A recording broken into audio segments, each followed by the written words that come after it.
അവസാന അടവും പയറ്റാൻ കെ.സി. വേണുഗോപാൽ രംഗത്ത്. കെ.പി.സി.സി. അധ്യക്ഷ സ്ഥാനത്തേക്ക് വി.ഡി. സതീശൻ പക്ഷം ശക്തമായി ചരടുവലികൾ നടത്തുന്നു, ഹൈക്കമാൻഡിനെ സ്വാധീനിക്കുന്നു എന്ന് പറയുന്നിടത്തു നിന്ന് അവസാന നിലനിൽപ്പിന് വേണ്ടിയുള്ള ഒരു ശ്രമമായി കെ.സി. ഒരുമ്പിട്ടിറങ്ങിയിരിക്കുന്നു എന്ന വാർത്തകളാണ് UDF ക്യാമ്പുകളിൽ നിന്ന്, കോൺഗ്രസ് വൃത്തങ്ങളിൽ നിന്ന് അറിയാൻ സാധിക്കുന്നത് എന്നുള്ളതാണ്. കെ.സി. വേണുഗോപാൽ മുഖ്യമന്ത്രി സ്ഥാനത്തിനായി വടംവലി നടത്തി അവസാനം കേരള ദേശീയ രാഷ്ട്രീയത്തിലെ വലിയ അതികായനായിട്ട് പോലും പിന്നോട്ട് തിരിഞ്ഞ് നടക്കേണ്ടി വന്നു. VDS എന്ന ജനവികാരത്തിലേക്ക് ഹൈക്കമാൻഡ് പരുവപ്പെട്ടു എന്നുള്ളതാണ്. ഇന്നിപ്പോൾ സർക്കാർ പോകുന്നത് എങ്ങനെയാണ്?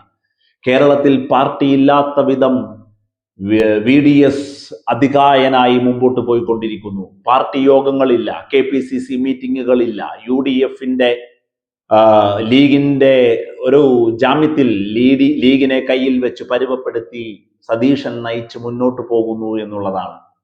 നോക്കൂ നിങ്ങൾ, അതികായനായി വളരുന്ന, ആരുടെയും വാക്കുകൾ കേൾക്കാത്ത കോൺഗ്രസിനെ വെട്ടിലാക്കി മുന്നോട്ട് പോകുന്ന VDSനെ ഏതെങ്കിലും രീതിയിൽ ഒന്ന് കടിഞ്ഞാടിടാൻ കിട്ടുന്ന അവസാന ശ്രമമാണ് കെ.സി. വേണുഗോപാലിന് KPCC അധ്യക്ഷ സ്ഥാനം തന്റെ പക്ഷക്കാർക്ക് മേടിച്ചു കൊടുക്കുക എന്നുള്ളത്.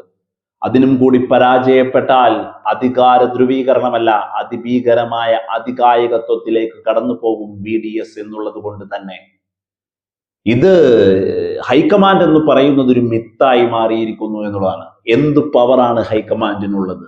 ഹൈക്കമാൻഡ് വെറും കെട്ടുകാഴ്ചയായി പോകുന്നു. പ്രതികരിക്കേണ്ടടുത്ത് പോലും പ്രതികരിക്കാതെ നിശബ്ദനായി പോകുന്ന രാഹുൽ ഗാന്ധി, ഇന്ത്യ മുന്നണിയെ ഒരുമിച്ച് കൊണ്ടുപോകാൻ കഴിയാത്ത പ്രതിപക്ഷ നേതൃസ്ഥാനം അലങ്കരിക്കുന്ന രാഹുൽ ഗാന്ധി, വീണ്ടും ഒരു അമൂൽ ബോയ് പരിവേഷത്തിലേക്ക് കടന്നു പോകുന്ന രാഹുൽ ഗാന്ധി, എന്തു പറഞ്ഞാലും തൻ്റെ സഹോദരിയുടെയും തൻ്റെ നേർക്കും EDയുടെ ആക്രമണം ഉണ്ടാകുമോ എന്ന് ഭയപ്പെട്ട് ഒതുങ്ങിക്കൂടുന്ന രാഹുൽ കുടുംബം എന്നുള്ളതാണ്.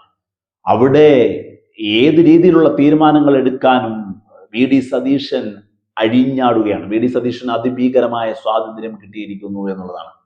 ഈ ഒരു സാഹചര്യത്തിലാണ് ഹൈക്കമാൻഡിന്റെ പവറില്ലായ്മയിൽ നിന്നാണ് കെ.സി. പക്ഷത്തിന് അധികാരം, പവർ ഡൈലൂട്ട് ചെയ്യപ്പെടുന്നത്, കുറഞ്ഞു പോകുന്നത്. ഹൈക്കമാൻഡിനൊരു പവർ ഉണ്ടായിരുന്നെങ്കിൽ, VDSനെ മെരുക്കാൻ ഹൈക്കമാൻഡിന് സാധിക്കുമായിരുന്നെങ്കിൽ, ഇവിടെ ഒരു രാഷ്ട്രീയ നിലപാട് പറഞ്ഞ് രാഷ്ട്രീയ ദിശ കേരളത്തിലെ കോൺഗ്രസിന് നൽകാൻ രാഹുൽ ഗാന്ധിക്ക് ആയിരുന്നു എങ്കിൽ ഒരുപക്ഷെ ചേർന്നു നിൽക്കുന്ന കെ.സി. വേണുഗോപാൽ ശക്തനായനെ. എന്തായാലും വരും ദിവസങ്ങളിൽ അറിയാം, വി.ഡി.